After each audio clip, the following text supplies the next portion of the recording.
Hello students, good morning everybody.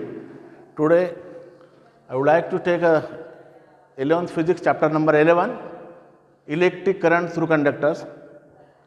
Yesterday as we have seen, that is what is the Ohm's law, electric current, how the flow of electric current through conductor, and as we know, the Ohm's law is nothing but as long as physical conditions remain same, the current flowing through a conductor is directly proportional to the potential difference across its end, right, provided that is the conditions which are that is the length of the conductor, area of cross section, temperature of the material, that is remain constant.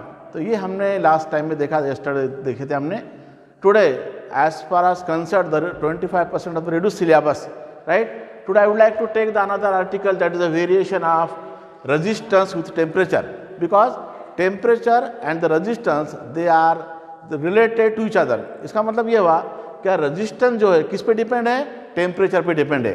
Let us see here, that is let I would say here R0 is the resistance. ये क्या आपके पास में resistance है of a metal say copper. So R0 is the resistance at 0 degree Celsius. इसका मतलब है ये रिफरेंस टेम्परेचर है, that is a T0. T0 का मतलब है that is nothing but the 0 degree Celsius. 0 degree Celsius पे इसका मतलब है T0 is a reference temperature. At that time the resistance of the metal is R0, right. If I would say temperature goes down increases, अगर हम temperature बढ़ाते हैं इसका मतलब the resistance goes down increasing, तो increasing that is the R क्या हमारे पास में, अगेन द रेजिस्टेंस R है, resistance at T degree temperature. Resistance कहाँ पे, इसका मतलब टेम्परेचर हमने बढ़ा दिए, टेम्परेचर इंक्रीजेस, दैट इज अ 0 से जो रेफरेंस टेम्परेचर से बढ़ाकर क्या होगा यहाँ पे T डिग्री सेल्सियस होगा यहाँ पे. इसका मतलब है D0 से T होगा, तो T माइनस T0 ये होगा increasing temperature, whereas R minus R0 ये होगा that is the difference between the resistance. Now from this I would come across that is ये जो रेजिस्टेंस हमारे पास में R माइनस R0 रेजिस्टेंस का डिफरेंस है, difference between the resistances is directly proportional to the original resistance at 0 degree Celsius, that is the reference temperature T0. तो ये जो रिलेशन है R minus R0 is directly proportional to the that is the original resistance or reference resistance at 0 degree Celsius, as well as and other equation I would say here R minus R0 ये भी resistance, that is the change in resistance is directly proportional to the T minus T0. T minus T0 क्या हमारे पास में, that is nothing but I would say here that is the temperature differences, right. अब ये दो equation है, दो equation को हम इस तरह लिखेंगे, that is nothing but I would say here R minus R0 is directly proportional किसके बराबर है यहाँ पे, R0 T माइनस T0. ये दोनों इक्वेशन मैंने एक साथ लिखा है, that is R minus R0 is directly proportional to the R0 T minus T0. ये दो इक्वेशन अलग अलग है, इसको मैंने एक साथ लिखा है. इसका मतलब है R माइनस R0 क्या है, change in resistance is directly proportional to the original resistance at 0 degree Celsius and temperature difference T minus T0.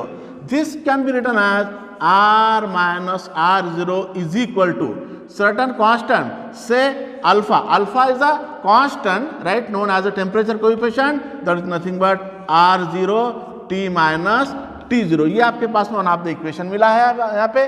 अब दिस इज अनदर इक्वेशन. ये जो इक्वेशन है आपके पास में यहाँ पर इसी इक्वेशन नंबर 1, तो ये जो अल्फा है ये कांस्टेंट ऑफ प्रोपोर्शनलिटी है. अल्फा क्या है, constant of proportionality, and that constant is nothing but we can say here alpha is known as constant of proportionality, known as temperature coefficient of a resistance. ये temperature coefficient है, that is known as alpha. अब यहाँ पर देख रहे हैं हम, that is R0 है, रेजिस्टेंस एट 0 डिग्री सेल्सियस या रिफरेंस टेम्परेचर T0 है. टेम्परेचर को हमने इंक्रीज किए, T0 से T है, उस वक्त रेजिस्टेंस भी बढ़ा, यहाँ पे R होगा. ये दोनों मिला के R minus R0 change in resistance और increasing resistance directly proportional to the that is R0 original resistance at 0 degree Celsius, और R minus R0 is directly proportional to T minus T0। दोनों को मैंने यहाँ पे एक साथ ऐसा लिखा है, R minus R0 is directly proportional to the R0 T minus T0, and from this we can come across that is R minus R0 is equal to alpha, that is R0 into T minus T0। इसका मतलब यह जो alpha है, alpha को क्या बोल रहे हैं हम, that is a constant of proportionality known as temperature coefficient, that is known as alpha जो है आपके पास में is known as, that is a constant of proportionality known as temperature coefficient. ये होगा आपके पास में टेम्परेचर कोएफिशिएंट। फिर टेम्परेचर कोएफिशिएंट की डेफिनेशन है, that is alpha, this alpha is can be express in terms of, क्या मिलेगा आपको यहाँ पे, R minus R0 upon that is R0 in T minus T0। ये जो अनदर इक्वेशन है, इक्वेशन नंबर 2, ये दूसरा इक्वेशन है आपके पास में, ये देगा आपको यहाँ पे टेम्परेचर कोएफिशिएंट की डेफिनेशन होगी यहाँ पे, how it can be define, alpha is known as temperature coefficient can be define as the ratio, किसका रेशियो है, द इंक्रीजिंग रेजिस्टेंस और change in resistance per unit original resistance at 0 degree Celsius per degree rise in temperature, that is known as temperature coefficient. So from this equation number 2 we can, that is define the temperature coefficient. मैं एक बार फिर से दोहराता हूँ, alpha is a temperature coefficient है, temperature coefficient can be define as, that is the ratio, किसका ratio है ये, इंक्रीजिंग रेजिस्टेंस और change in resistance at 0 degree, that is a increasing resistance और change in resistance per unit original resistance at 0 degree Celsius per degree rise in temperature, T minus T0 क्या है, rise in temperature, तो that is known as alpha is a temperature coefficient. तो equation 2 से हम उसको define कर सकते हैं। अब यहाँ पे जो रेजिस्टिविटी है, रेजिस्टिविटी क्या है, it is a property of the material, right, of the metal, या सच से the copper, copper is one of the metal. तो रेजिस्टिविटी क्या है, एक प्रॉपर्टी है मटेरियल की। तो चलते हैं हम वहाँ पर, रेजिस्टिविटी हम देखेंगे यहाँ पर। तो from this we can come across, अब यहाँ पे देखते हैं ये इक्वेशन से, अगर हमने यहाँ देखा है that is nothing but R from equation 1, from equation 1, तो वैल्यू ऑफ जो R है, ये R किसके बराबर होगा, ये देखा आपको R0 plus alpha in bracket, that is R0 T minus T0। तो यहाँ पे मिलेगा आपको, यहाँ पर this is nothing but R0 अगर मैं बाहर लिया है, क्या मिलेगा आपको यहाँ पे, 1 plus alpha T minus T0, one of the equation, this is a resistance की वैल्यू है, and from this we can again come across the resistivity of a material.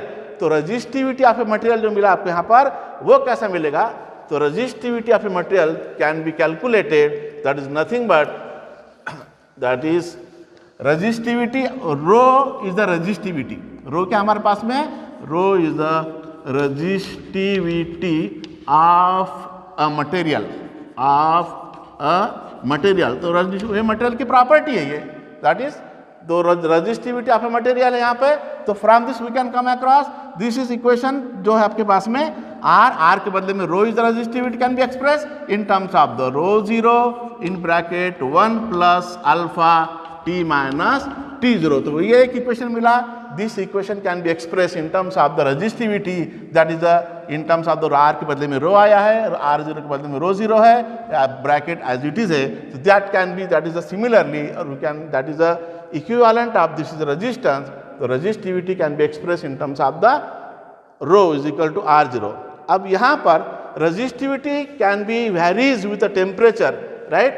So if to plot a graph of that is the resistivity with a resistance, अगर हम उसका graph plot करेंगे तो graphical representation कैसा रहेगा यहाँ पे इसका, इन दिस फैशन, यहाँ पे टेम्परेचर ऑन x एक्सिस पे है, this is a function of the temperature, such से मेटल कॉपर है, और यहाँ पे रेजिस्टिविटी है रो, ये y एक्सिस पे है, दैट इज 10⁻⁸ ओहम जो है यहाँ पे रेजिस्टिविटी है, दैट इज इसकी वैल्यूज यहाँ पर है, राइट। और यहाँ पर ये जो 0 यहाँ पर है, इसका मतलब टेम्परेचर आई वुड से यार 200 degree kelvin, 400 degree kelvin, 600 degree kelvin, 800 degree kelvin. अगर यहाँ पर इस तरीके से यहाँ पे इसका टेम्परेचर एक्स एक्सिस पे है, तो इस this curve can be occur the linearly, तो आपके पास में जो कर्व मिलेगा ये कैसा मिलेगा आपको यहाँ पर लीनियर नेचर कैसा मिलेगा यहाँ पे straight line linearly. So this is nothing but I would say here, तो दिस इज द वैल्यू यहाँ पे जो है RT मतलब resistance of this temperature that is the looks like a linear curve. कैसा यहाँ पे स्ट्रेट लाइन है लीनियर है. इसका मतलब है रेजिस्टिविटी वैरीज विथ टेम्परेचर. कैसा वैरी रहेगा स्ट्रेट लाइन लीनियरली राइट. तो from this equation again we can come across the from this value of this that is a rho is equal to rho 0 that is in bracket 1 plus alpha t minus t0. Also we can express here the alpha value जो आपने देखा यहाँ पे alpha is equal to that is nothing but we can say also rho minus rho 0 upon rho 0 in bracket t minus t0. ये उसकी analogy है जो आपने ऑलरेडी इसके पहले देखा है. Alpha is equal to r minus r0 रो 0 that is r0 t minus t0. तो accordingly this is one of the equation. इसका मतलब ये जो मिला आपको यहाँ पे ये कहाँ से मिला है r minus r0 upon r0 t minus t0 जहाँ पे हमने कोई टेम्परेचर कोएफिशिएंट अल्फा को डिफाइन किए थे हमने राइट. तो this is alpha temperature coefficient है that can be measure in terms of the per degree kelvin और पर डिग्री सेल्सियस राइट. और we can say here that is a per degree kelvin और kelvin raise to -1 और Celsius -1. तो ये होगा उसका ऐसा unit that is a per degree Celsius और per degree kelvin right.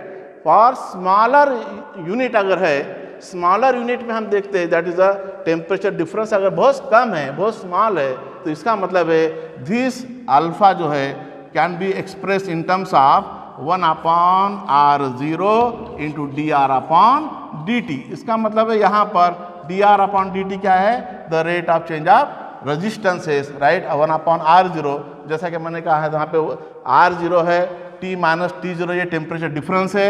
r minus r0 ये रेजिस्टेंस का डिफरेंस है इंक्रीजिंग रेजिस्टेंस. और you can say that is a smaller difference अगर है तो चेंज अगर स्मॉल है तो this can be written as for small change for small difference. अगर स्मॉल डिफरेंस है तो you can express the temperature coefficient alpha is 1 upon r0 into dr by dt. तो in this fashion you can say here that is the variation of resistance with temperature right. How the resistivity can be varies right.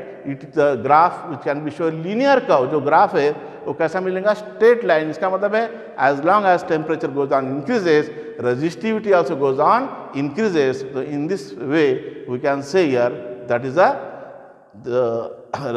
the variation of the resistance with temperature. So that is one of the article regarding the electric current through conductor is over. Thanks.